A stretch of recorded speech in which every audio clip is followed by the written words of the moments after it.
This is episode number 418 of the Health and Fitness Podcast by InnerFight. Andre?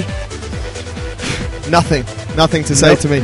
Mate, last week's show was absolutely banging. Tom Evans, and we just learned recently that he won the race, that massive race in Costa Rica. Man, fastest guy I know. And actually I saw the other weekend that he won another race in the UK, and I can't remember what it was for or what it was about, but he won another race as well, so the guy's absolutely on fire. He's such a dark horse. If you haven't listened to that show, you should definitely jump back and listen to it. A guy who came out of nowhere and is smashing the biggest races on the planet. Marathon des Sables, third last year, so definitely go and check out show 414 with Tom. Absolutely awesome guy, super down to earth as well, so that's super interesting. And mate, we interviewed Bridget Slocum from Australia in show 412. She actually had a crash on her bike, has broken her pelvis in 2 places. Right now? Like a week ago. What? Yeah, absolutely. It's absolutely wild. She sent me a message from her bed, and the hospital bed, and she's like, mate, you wouldn't believe it, after everything we spoke about on the show, after bike accidents, after your accident, and after all of this stuff. Yeah, we wish her a good fast recovery. I'm sure she's listening to the show, so we wish her a fast recovery. As always, folks, we want to send out our biggest thanks to Smith Street Paleo for sponsoring the show. If you hop over to iTunes, rate and review the podcast, or just send us a nice message, we might send you a bag of Smith Street Paleo goodies. You're actually murdering the new treats. What is it? Date and seed cookie? Yeah, the new cookies is super good. Yeah? Really, yeah. So you've ditched your beloved tahina brownie? I'm off it now. You're off it? It's on and off. Mate, I did notice that since you stopped eating them and since we launched that new one, that the sales have really dropped. So can you start eating tahina brownies? I'm not joking. We never used to have any expired tahina brownies until we launched the seed cookies. Yeah, absolutely. Ambassador here. Exactly, mate. Anyway, folks, let's jump into what we're here to speak about today. And she's been waiting so patiently, so quietly. Apparently she's a little bit nervous, but I'm sure that'll go.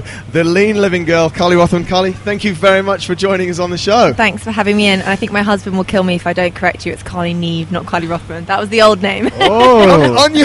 Yeah, well, he will. He hates it. It always comes up. So just before we get started. Yeah, exactly. I don't know why I've got it from there. Maybe is it still on your blog? It's on my email, yeah. But I can't work out how to change it. I'll help you. So much for being a blogger, I know. I'm the worst prepared host ever. I don't even get that name right.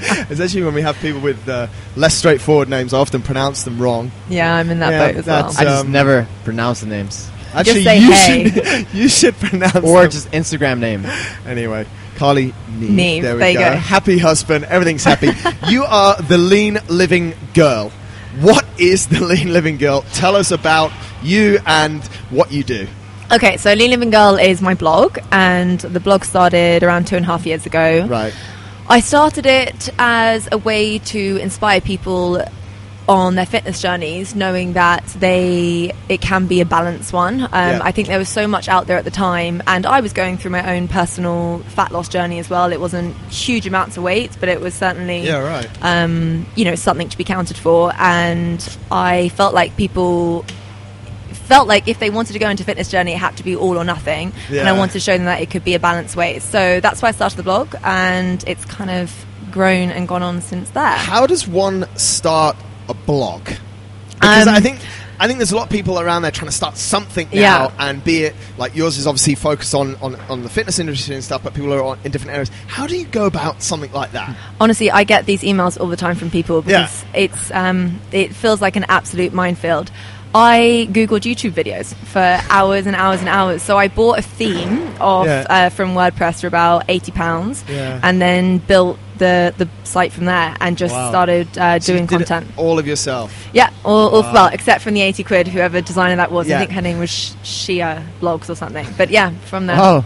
Shout out to YouTube. YouTube. I think I've got her name wrong. Isn't that how you teach your clients? Pretty much, man. It's YouTube, right? That's my education. This one today, absolutely. Let's jump back a little bit before you weren't always a blogger. It started 2.5 years ago. Yeah. What did you used to do? Give us a bit of your background. You're from the posh part of the UK, from Surrey, as I learned before. But Dad's from York, where I'm from. So I was just saying, my dad's from York as well. So we've got something in common there. But exactly. How did I start the blog? So back in the UK, I was jumping around jobs left, right and centre. I left uni at 18 and got a job in marketing, and since then had about 6-7 jobs, always leaving sort of 6 months after each one. I just never found anything that I was passionate about, and I didn't love working for anyone else. I wasn't a really good employee in that sense. And you just... Did you used to go to work? Or no, I did, but you know what? When 6 o'clock came, I was like, clocked off, really? I'm gone. Just And it was difficult for me to really find something I loved. Yeah. So I moved to Dubai at 21, and I didn't have... Why Dubai? You know what? It was there or Australia, because I wanted the sun. There was no point going somewhere from the UK to the same bad weather. So I wanted the sun. It was tax-free, and we've been a few times on holiday as a kid. Not that I can remember it, but I felt like there was some connection there. So, and it was also 7 hours away as opposed to Australia, which is what? Far. Yeah, like another 14 from here. Yeah. So, pretty much that was it. But I didn't know anyone out here. Mum had a family friend who I paid to rent a room off for the first few months. Wow. And then I got a job as an intern in PR.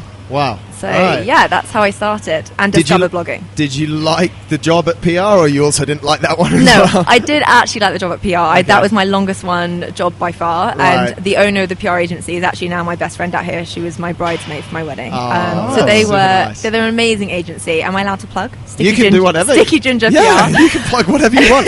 You've been trying to plug me some water brand, but I know that Volvic's the best, so, it's different. No. Anyway, we can actually argue about water for a long time, but we won't. No, maybe that's not the best route to go down. Sticky Ginger PR, she's your best friend. Yeah, so... And you had some focus there.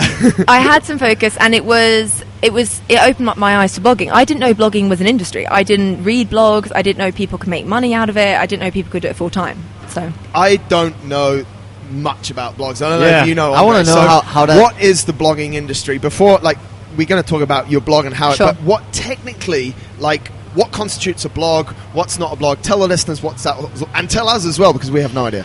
Actually, I think that's quite a good point. So many people nowadays are big on Instagram, and they call themselves bloggers, but actually they have a platform which is updated every month, 2 months, 3 months, 6 months, and that's not a blog. It's just something to kind of call yourself a blogger when you're not.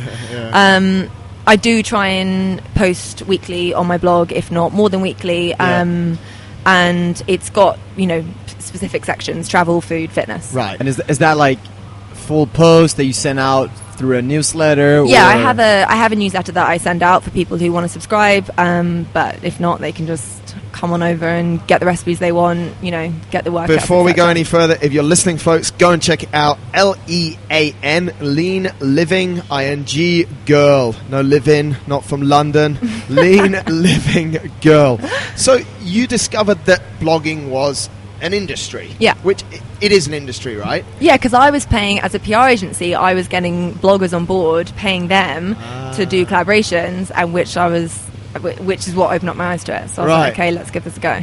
And what was it that attracted you about having a website because essentially, how would you define a blog? It's a website where you, like you've just said, you post frequent articles. Yeah, exactly. Right. But it's got, that personal touch to it. So many online magazines, I guess is the right terminology, are really scripted and doesn't have that personal feel, so people can't relate to it. So people who read the blog hopefully buy into me as a person, and some people don't like me, some people will like me, and it's just about getting the audience that can exactly.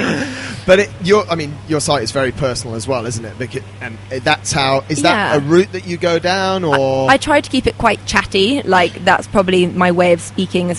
Hopefully when I write, it sounds as if I'm speaking to you, and I try to keep that up, except from sometimes when I'm doing travel stuff and I want to be a little bit more factual to make sure people know what they can expect from different hotels and stuff like that, because it's something I love as well. But I try and make it very personable. And back to your last question on why I started the blog or how I kind of came about it, the topics I picked. So it was actually Carly's Kitchen when I first started, which was that's got a ring to it. Yeah, I actually know. noticed that I was going through, and in the comments section, it still signs you off as Carly's Kitchen. Does it? Yes. Oh, well, that's I've done so much research. Case in point about me doing so much for Carly Rothman. Exactly. That's me building my own site and not knowing how to fix it. But I'm actually getting it redesigned by Tom, who's a mutual friend of ours. So yeah, he's actually, or his people have done all of our websites. Have they? Well. Where is it? Okay. Yeah, Carly's Kitchen says. Yeah. So it was originally Carly's Kitchen. Side note.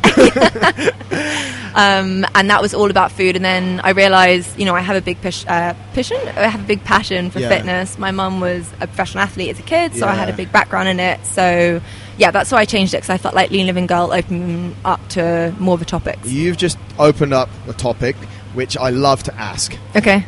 And this was not in the I'm email nervous that I didn't now. send you. No, because I think it's super interesting, because I believe that the way that we're brought up sculpts and models us to what we are today, and a lot of stuff. You've just said something super cool, like your mum was an athlete and stuff, and that inspired you. So fitness has always been a part of life. Talk to us about sort of your fitness journey. Yeah, fitness has definitely always been a part of it. My mum, actually, if I could be speaking her story, for me, it's a lot more inspirational than mine. But she had 3 kids very young, us 3 kids, and she took up athletics at 32. And from then went on to get to kind of Commonwealth standard for long jump. She won gold in masters for heptathlon. Wow. So genes-wise, I've kind of had it in me, and she's always pushed us towards sport. But did you always enjoy that?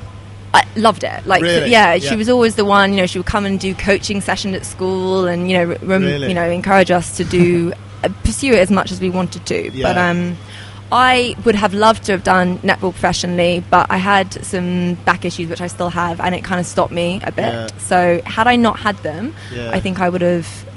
I know I would have kind of tried to pursue that as a career. Do you think that a lot of your traits and your passion, obviously you're into fitness, you're into health and stuff, do you think that has come from your mum directly? Yeah, I think mum and dad. I think there has to be maybe this is a contradiction, but there's got to be a certain capability in sport to make you kind of really passionate about it. Yeah. And I think, if you take a guy playing rugby, for example, if you don't mature until much later in your school years, you're probably not going to get into it, because you're going to be the smallest, you're not probably going to be picked for the best teams and all the rest of it. So it's that kind of nurture versus nature balance. If I didn't have my parents pushing me, and they're both very into it the way I did, then probably no, I wouldn't have been into it as much.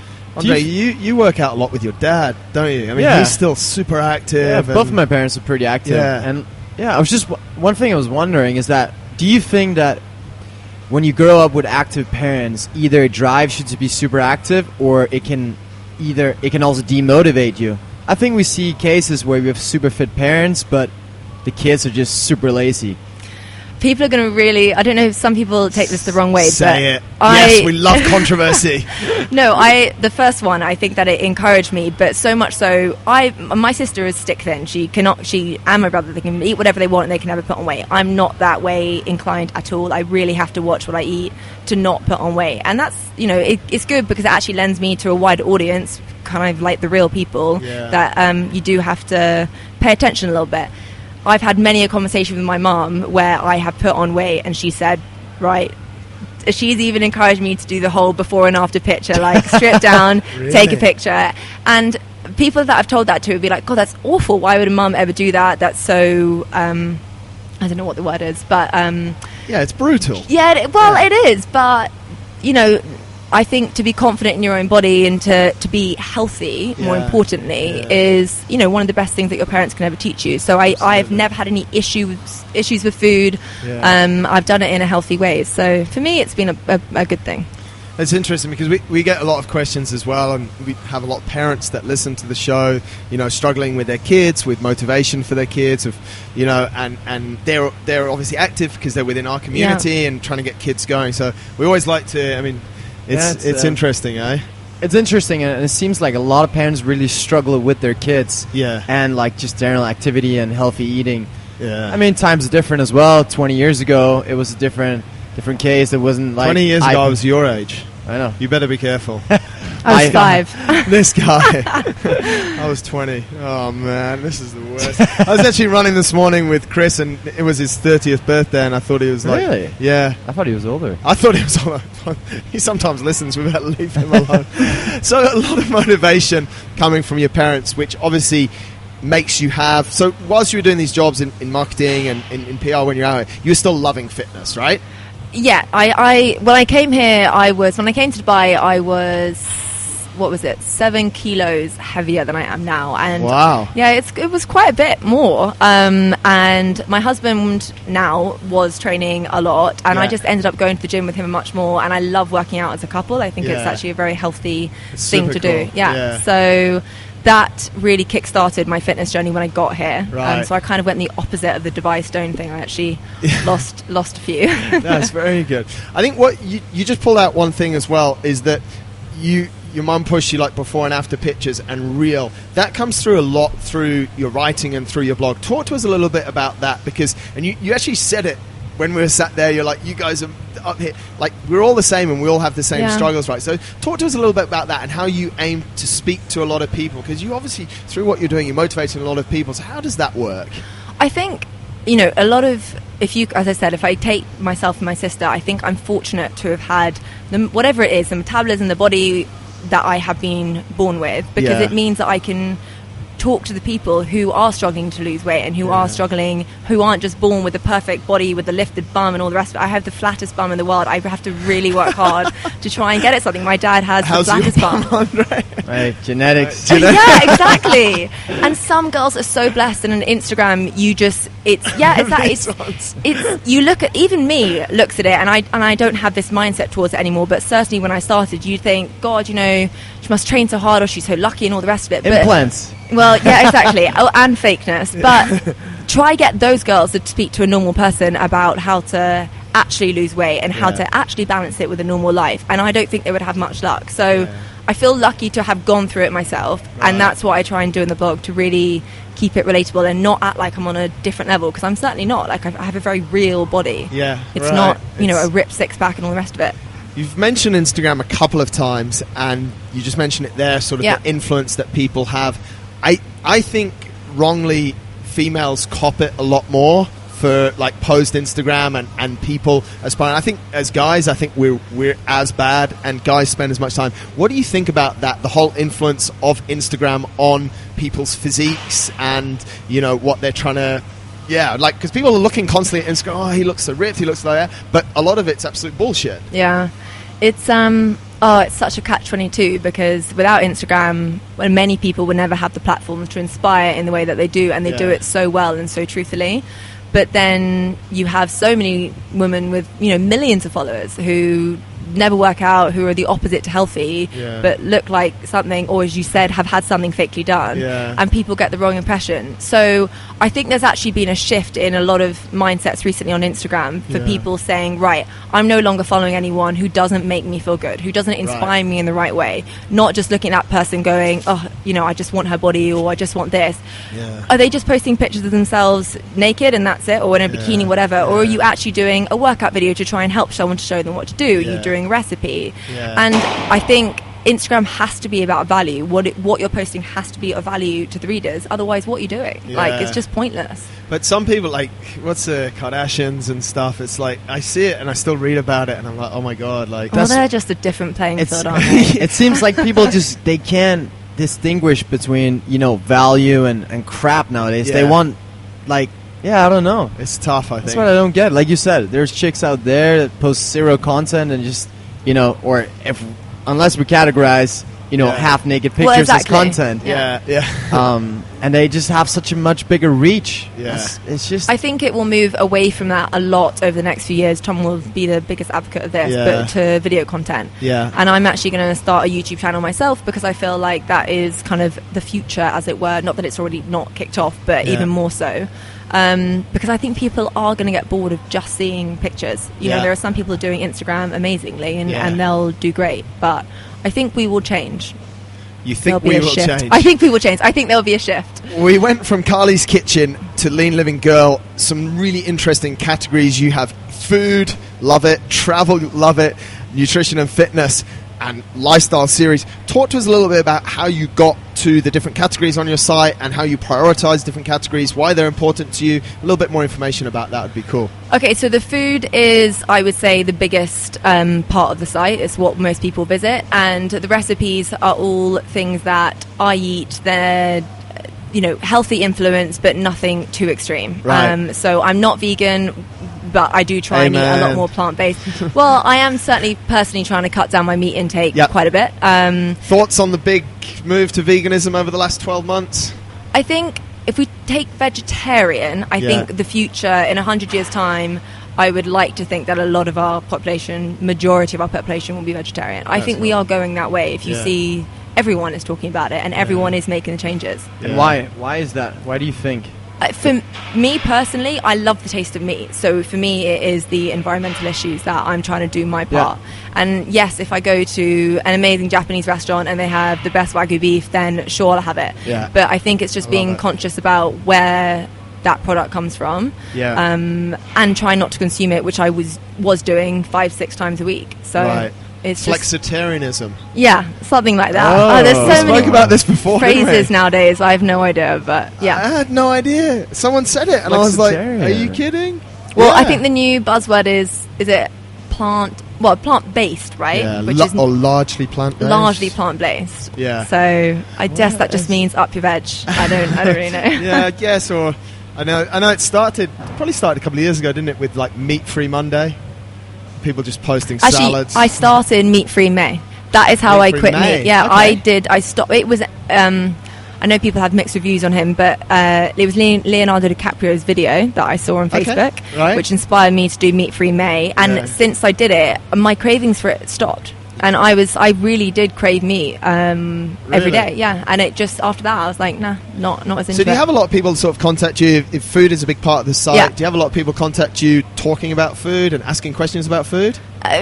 More fitness, actually. It's funny because whilst food is the most popular, they can kind of get the recipe, take it away and go off. Fitness, people are constantly emailing to say, okay, I want to lose this much weight, how do I do it? And like, it's impossible to answer that unless you know somebody, know what they eat, know how they train. How do you deal with that stuff then? This is pretty selfish reasons. I get it the whole time, and if it's a good day, I'll give them a few tips, and if it's not, I'll give them something else. But if they're saying specific things that I can help with, then I will comment on it. But I'm not a qualified nutritionist, and I have to really highlight that.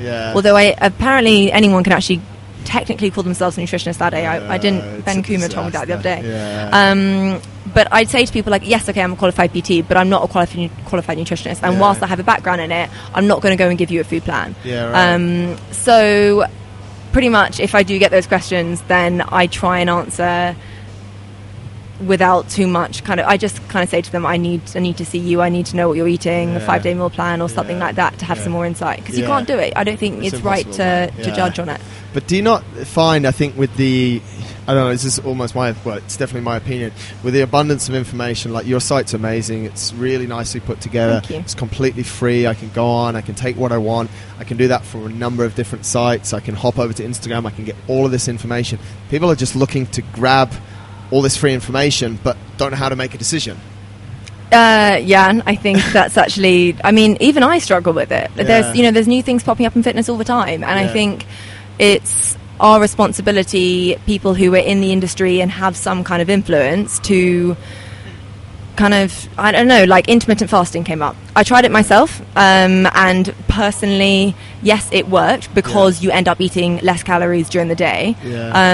But if I'm not going to say to people, yes, it's the new magic cure, intermittent fasting, it's the way to go. It's just a convenient way to have a strict setup if you want to lose some fat. But it's not sustainable, that kind of eating. I would always say to people, learn to love healthy food, learn to cook, get fitness into your lifestyle in a way that you enjoy it, and don't go all one way. Like, if you want to have a chocolate bar after your birthday, you want to have cake, if you want to have cheese board at night, like, just have it, but be good the next day. And I just think people need to think long term. Life is short. We can't be obsessive about it unless you're an athlete and you need to get to a certain level. It's a very holistic approach, and it seems like that's really an approach that can keep people consistent, because that's the biggest problem, isn't it? They all jump on these different diets and training programs and 8 weeks to get fit or whatever, and they just, as soon as they finish, they go back to what they did before. Yeah, absolutely. It just all piles back on. I love what you wrote on oh God, what are you going to quote? Folks should go and I was reading it earlier. Folks should definitely go over leanlivinggirl.com patreon.com/about-me, where you hear exactly what Carly just said put into words, and is very the way that you speak. I eat clean 80% of the time, fueling my body, blah, blah, blah. The remaining 20% of time, I do and eat what I want. Just to clarify, that eat what I want does not mean gorging on quadruple layered cheese pizzas or having a 24-hour stint of downing chocolate milkshakes. That sounds epic. Oh my god, I haven't updated that for ages. Thank God it actually still says something. It's so good. In line with what I think. But yeah, it's the whole diet for 5 days a week and then go out and gorge. It's not the way forward. I mean, how does that work long term? It doesn't. Tell us a little bit about how your week looks, or how a day looks food wise. What do you prioritize? Are there any sort of rituals that you definitely have something in the morning? Talk to us a little bit generally, because I think a lot of the population are, like you say, are very similar to you. Sure. They need to get to this 80-20. Yeah. Not everyone's extreme like Andre, weighs his food and does all of this stuff. So what is a day? Yeah, he does. Freak. You know. So holistic. So holistic. What does it look like? You're right when you told us that earlier. Yeah, you guys are sitting there thinking, oh crap.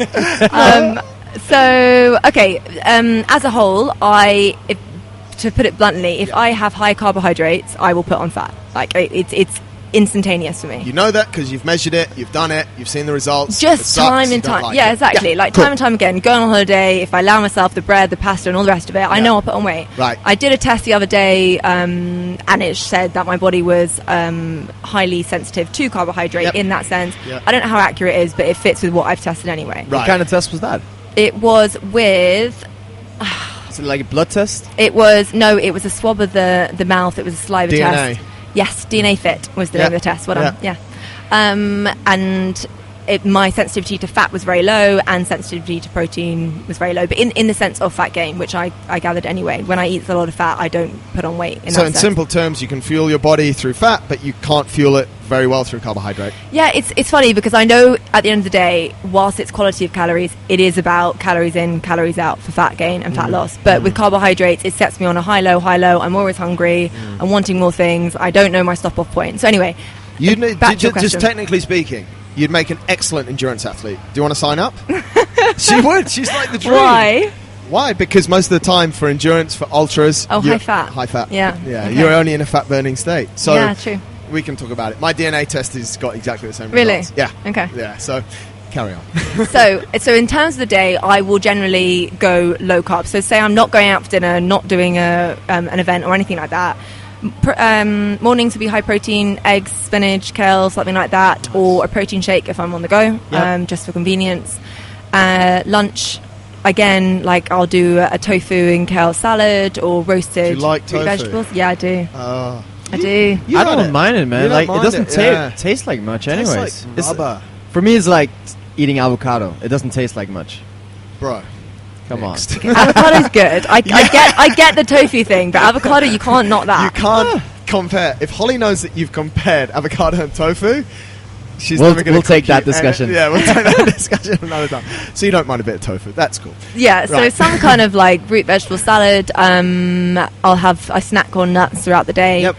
And dinner will be fish with side of veg, something like that. Do you cook often? Yeah, every day. Do you? Yeah, my husband is so lucky. He just Isn't gets he? cooked for all the time. No, it's normal. My wife cooks as well. It's all good. Is it normal? I think you just lost a lot of followers on this podcast. He does all the washing up though. It's a good balance for us. I do some of the washing up, but it as you said at the start, it's very plant-based. You're staying away from carbohydrate. That's at home, Yeah. but you have to remember 3 or 4 nights a week or 3 nights a week I'm out at a dinner. Yeah, so right. I eat like that so that when I go out to a restaurant, I don't look at the menu, I don't ask if there's cream in it, I don't ask if there's what, like it's just I will eat what I want to eat. And that that's, must give you an incredible sense of freedom. yeah, it does. And I think that's what's so tiring about fat loss and why so many people struggle with it. It's that exhaustion of the mind, constantly thinking about it, constantly thinking I can't have that, and that feeling of deprival the whole time. Is that a word? Yeah, Deprival? deprivation. Deprivation is the word. Deprival's a Yeah. very good word. We'll just stick it in Wikipedia. I don't think it's a word, but it actually... Deprivation, I think, is what I was looking for. Let's stop on there and then we'll continue. Sure. How how much is that really on people's minds from your experiences, from what you've learned, from what you've put out, from the questions you've got? How much is it on people's minds? Are they constantly thinking, can't have, can't have, can't have? I think people who are looking to lose fat, and I'm not talking 2 pounds, I'm talking, a decent amount of fat. Yeah, I think so. I think they associate fat loss with restriction, sadness. Oh, it's going to be an awful 6 weeks, and that you've already lost. Like, you're not going to get anywhere. What's your mindset, mate? I've never actually asked you this question, because you eat, like, pretty much exactly the same food every single day. There's a little bit of variation. What's your mindset when you're sitting down? Because there's this amazing emotional connection with food that we have to respect. But how do you feel about it, mate? I mean, for many of my meals, or most of my meals, it's actually a bit similar. For dinner, I pretty much eat whatever I want, but throughout the whole day, it's all strict, sort of. But pretty much... Just with the weighing scales included. I just had like half a chocolate bar. We did not smash half a chocolate bar before the show. But I love that, half a chocolate bar. I had the other half. Okay, fine. What's wrong with I you? thought it was half each and then saved the rest for later. No, but like... Amanda left it on the table and we destroyed it. I think if you have some really specific goals, for me especially, like... For me, a lot of the food is simply just fuel for training. Fuel for the performance. And I think if you're solely focused on one goal, it's quite easy just to make that, fuel, regardless if it's great or not. Like, that's going to make you better in the next session. I don't recommend that for people. I recommend that you find something that tastes good and you can really enjoy every time. And there's plenty of healthy options that could fit anyone. Like whatever we do with Smith Street, that's all simple stuff, and it's not focused on calories or macros or anything. It's just it tastes good and it's simple. It's two different goals, right? Like your goal is performance, my goal is to maintain a healthy lifestyle, and that's why they're different. So carry on with that as well. So you go out and you enjoy. You just order. I will be aware that if I finish a bottle of wine, I've probably finished, my whole calories for the day. Just one or two? Sometimes two. Okay. That's driving home. Lean living girl. No, but 2-3 glasses of wine, I won't even think about it because for me, it's not performance. Yes, I want to be able to train hard and look good and be happy with my body, but I value that. I value that social aspect. In equal amounts to I value the other stuff. So that's why I want the balance. But would you still... So if you say, okay, you go out sort of 3 nights a week, and because you've eaten well at home, when you go out, you sort of are relaxed, and if it's a glass of wine, it's a glass of wine. But would you sort of keep track of that?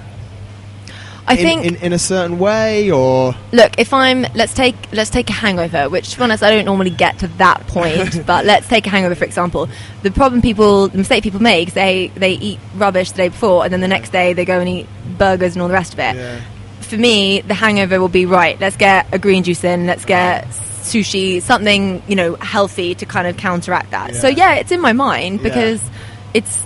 I know I keep going about this for a while, but it is the balance. You have to. If you want to eat like that and not put on, a load of fat, then you have to also counteract that. Yeah, exactly. So, yes, I am mindful of it, but not in the moment, because otherwise it just destroys that dinner, that, conversation, dinner experience that you're having with that person. How would you behave if you had to go out every single night? I mean, I've done this with the blog. So I'm sure. A lot of the stuff, you get invited to events left, right and centre. And at the start, it's all about networking and meeting people and putting your name out there. And I would go to dinners every week. And it was so quick. With my calories, I don't know, I must have been consuming 3.5, 4 a day when you include the wine. Awesome. Well, when you think about... So much energy to work out with. You think starters, mains, desserts, that's just for dinner. And then you've got your breakfast and your lunches, which you kind of eat the same. And I put on weight. Really? I had to, so now... If I get invited to 5 events a week, I'll only accept 2 of them because I want to be healthy the other night. So I'm not into that constant sluggish feeling. What's your advice, though, for people? And this is kind of where I'm trying to get to with this, is that a lot of people have or talk about having in this region very social jobs. There's constantly visitors coming in. How would you advise people to manage it if they do genuinely for business reasons, or they claim for business reasons they have to be out 4 or 5 nights a week? I mean, if I had a week which I knew was going to be hectic, then I may take that week as an intermittent fasting week, and I would and I would save the calories from breakfast. And I don't want to mention this word too much, because I don't want to overstress calories, but you do have to think about it if you're on a fat loss journey. So intermittent fasting don't eat until 12 o'clock? Yeah, something like that. You're probably going to be eating until 10 o'clock that night anyway, so it's not like you're going to go starving and you're going to have an excess amount of food. So that's probably, if I had a busy week, that's how I would go about it. That's awesome. Yeah, I think that's something that we see quite a lot, isn't it? Yeah, like, people really struggle with that. People struggle, and then when they're traveling, they have big issues as well. Yeah. It's like, I had to go to dinner with a client, but your job, as you said, as a blogger, is very social. You're always invited to stuff, so you've obviously managed it pretty well. Well, also, I mean, often if there's a restaurant, they say, come on down. Yeah. I hate it when they give you a set menu, which is basically risotto, pasta, and some kind of like indulgent dessert. I much prefer to, pick a tuna tartare or something which is a little bit less heavy carb. So if you're going out for dinner, just try and go lower carb. Yeah. Awesome. So that's what your food looks like. Yeah. What does your training look like? So training changes quite a bit because of my back. It kind of goes up and down, but normally body weight, kind of circuit style HIIT training, and I will do resistance training in the middle of it. But it kind of goes up and down. I try and train 5-6 times a week. Awesome. This week it's been 1 because I've been in pain with it. But how long would you generally train for? An hour? 45 minutes. Very good. It depends. I would happily go into a session, do a HIIT session on the treadmill and smash out some sprints and then go home after 20 minutes. Like, it's all about, for me, how I feel. If I don't feel like doing anything else, then I won't, because if you keep pushing yourself in fitness to the feeling that you start to resent it, then I don't think you're going to continue. Do you think that people are too focused on fitness and invest too much time in it, opposed to, for example, like we've just been talking about for a long time, food? What's your views on that? I think it's a circle. So if you train and feel good, when you walk out the session, there is nothing like that feeling, especially if you do it on a weekend when everyone else is sleeping. Or you drunk. will, exactly. You will eat better the rest of that day. I can't do one without the other. If I don't train for a week, my eating will be bad for that week. Yeah. They both fall down. So I think you need both to prop up. But it doesn't matter how hard you're training, if you're consuming all the wrong foods, it's not really going to make much difference apart from putting on some muscle, probably. Very cool. What do you do if you have a client contact you? Because I assume you also work with people who are here for health reasons and who wants to lose weight and get fitter. If we have a client that's 50 kilo overweight, what kind of lifestyle would you sort of give that client? Is that exactly what you do? 5 times 45 minutes? And with that similar diet, or how do you structure that? I would say 5 times is an achievable amount. If you want saying to that person, it has to be an hour every time. It has to be an absolute killer session every time. Yeah. People can go do a 20-minute run in the morning twice a week, and the other 3 times a week can be intensive sessions. So 4 or 5 times a week is a good starting point. I think 2 is too little, especially if you're really trying to kickstart it and want to get in the swing of things. 4 or 5 times would be what I would suggest. Okay. What do you do? It's not on your blog, and that's why I'm going to ask you about it. What do you do as far as mindfulness goes to make sure that you're speaking to a lot of people, the blog is your life, you're at events, to make sure that you're mentally there? Do you have any rituals that you follow daily? Do you meditate?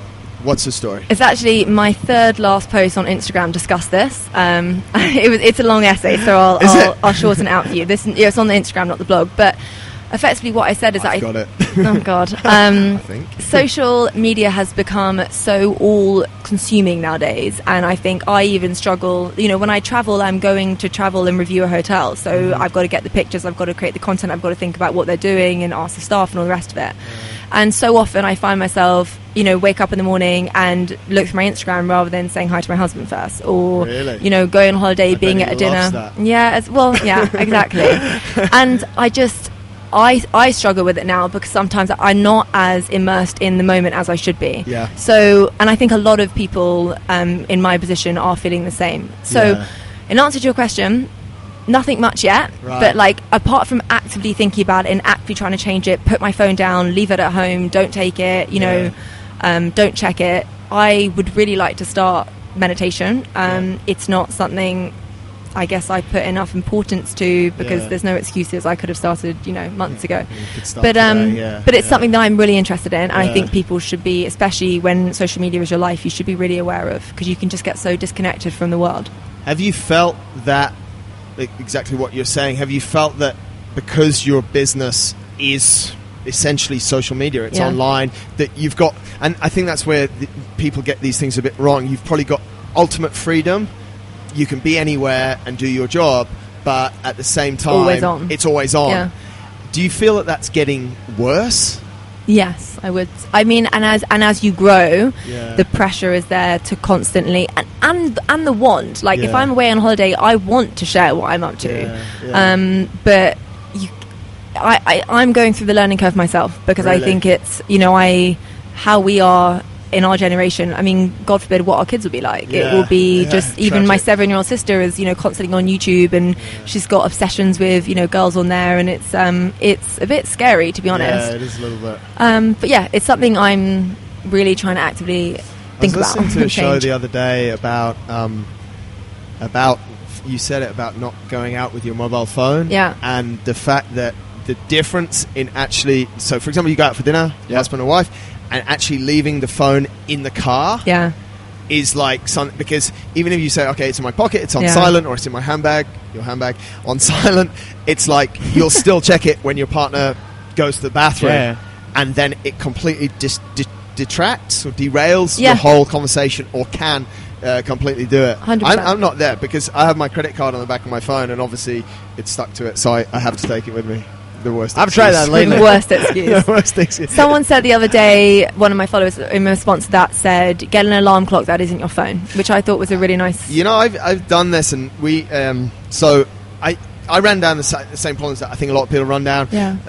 In bed at night, and phone flick, absolutely nothing useful at all. So 6 months, maybe longer, about an hour before I go to sleep, I just put my phone in the kitchen on charge and just leave it. Nice. And it's been absolutely amazing. And actually, you just use an old phone by my bed that isn't connected to anything. The only thing it has on it is a book that I can read, and it's so freeing. Yeah. It's like, I always used to use airplane mode, but then it'd be like last thing at night before I've remembered something.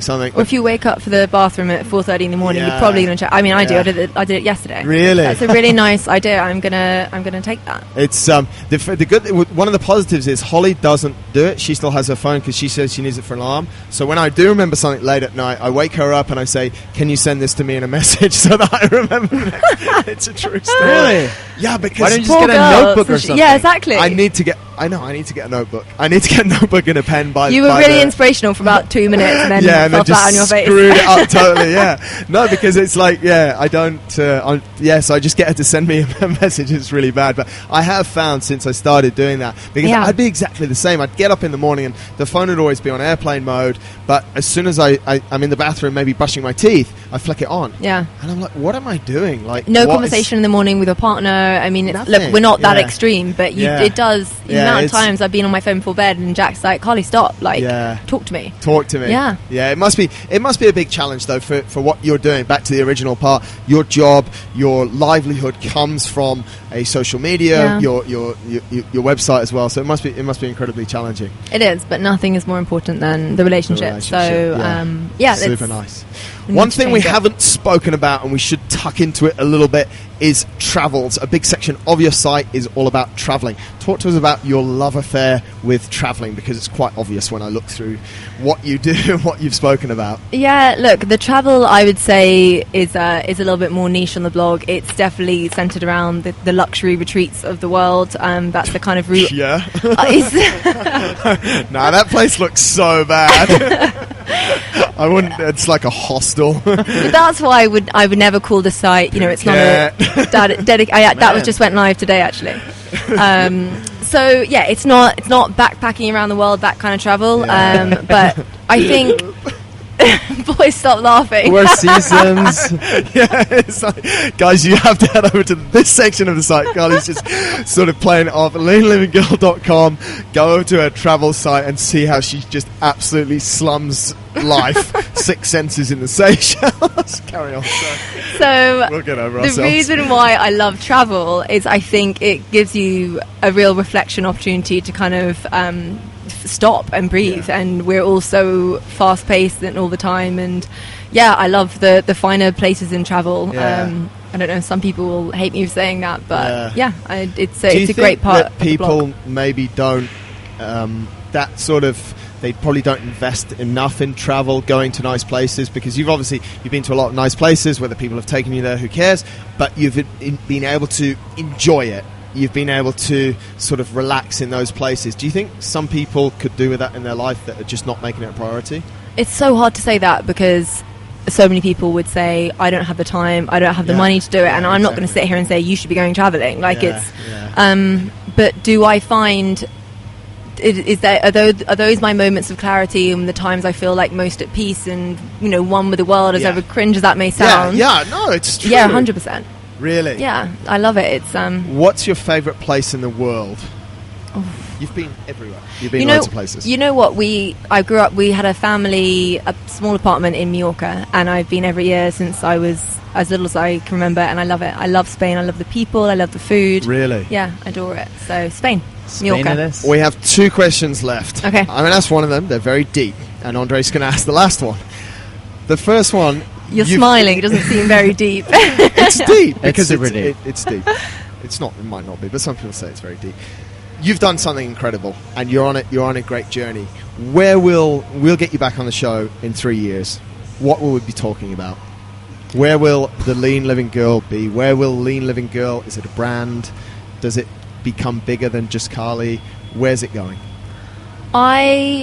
Look, I'm in this game. It would be lying if I said that I didn't want it to grow. But I want it to grow for something that counts for something and something that people are inspired by. Yeah. I want to move to YouTube because I feel like that's a place that people can connect with me on a more personal level than just images and writing. Yeah. And I know there'll be a lot of people who won't want to follow me on YouTube because not everyone's going to like you, and probably more so on there people are very judgmental. Yeah. But even if I have whatever I have now, if I have half the amount of followers on YouTube that are supportive and find inspiration in what I'm cooking, what I'm doing, fitness and daily life, then tick, big success, and awesome. I'm really happy. Awesome. So hopefully YouTube will be big in 3 years time, but let's see. It's a very hard game. Do you have you started your YouTube already? I have, but it was like a year ago, and I uploaded a video every 3 months, which is you just can't do it. YouTube has got to be content every single week.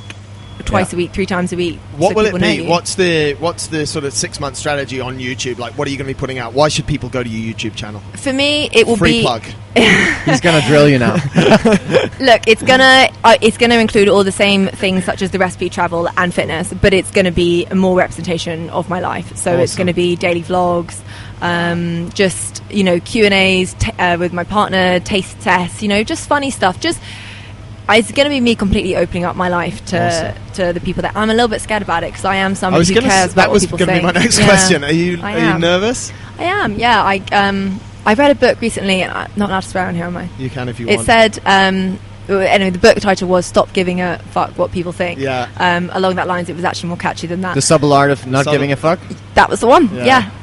Mark Manson. Yeah. New York Times bestseller should be. He's actually been on Lewis House's show. Has it? Yeah. No, he has. I listened to it the other day actually. Yeah. And I need to do that. I need to stop caring, because otherwise, if you are trying to please everyone, A, you'll never start, and B, you'll get so sucked into what other people think. So I'm just going to almost do a video a week, turn a blind eye to, how it's doing, what people are saying, and apart from the positive stuff, and then, visit it in a year and go, okay, am I cut out for it? Do people like me? Is it something that I can do? And if not, then fine. So I've still got my blog, I've got my Instagram, I love it. This is not for money, this is for looking back on something and feeling like, okay, I've grown this and I have helped people along the way. There's one more book, that's what I've just been listening, what I've been looking for, which is actually called Fuck It, and it's older than Mark Manson's book, a book called The Ultimate Spiritual Way by John Parkin. Don't read it all, read bits of it, because he says the same thing over and over and over again, but it's actually very cool as well, and it gives people, that's for all you listeners as well, go and check out that book, The Ultimate Spiritual Way by John Parkin. I read that about a year ago, and it's not a book that you need to read every page because you're like, mate, you're repeating yourself, I'll just go to the next chapter. But it's sort of, I found it, it's one of, I think Amazon chucks it, when Amazon, when you've just read something and Mark Manson's book came out and I read that, and then I read that one popped up and I was like, another book about fuck it, let's read it at the same time. And it was actually quite interesting. Okay, great.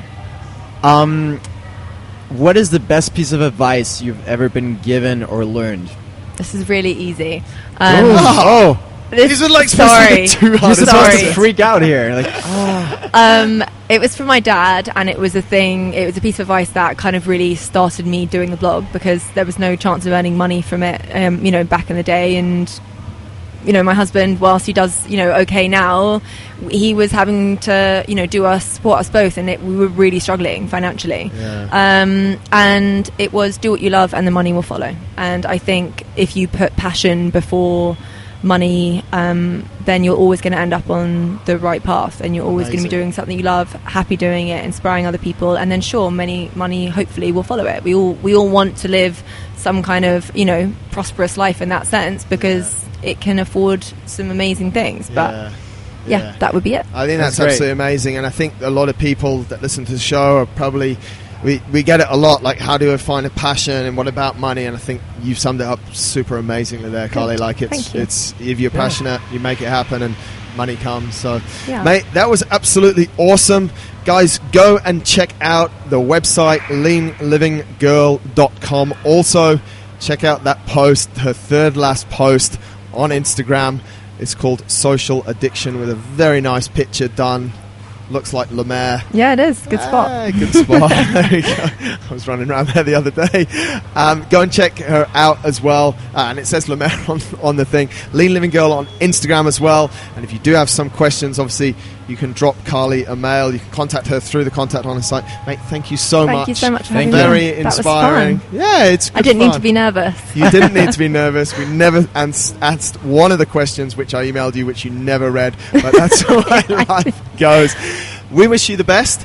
And when things start to move, maybe in 6 months, maybe in a year, when your YouTube channel is absolutely flying, you probably won't want to speak to us. We'll put snippets of your YouTube on our show, but really want to wish you all the best with that as well. Thank you so much. It's so cool to see you go down a different avenue. So congratulations so far. Cheers, guys. Thank you for your time, and very best of luck. Thank you. Awesome.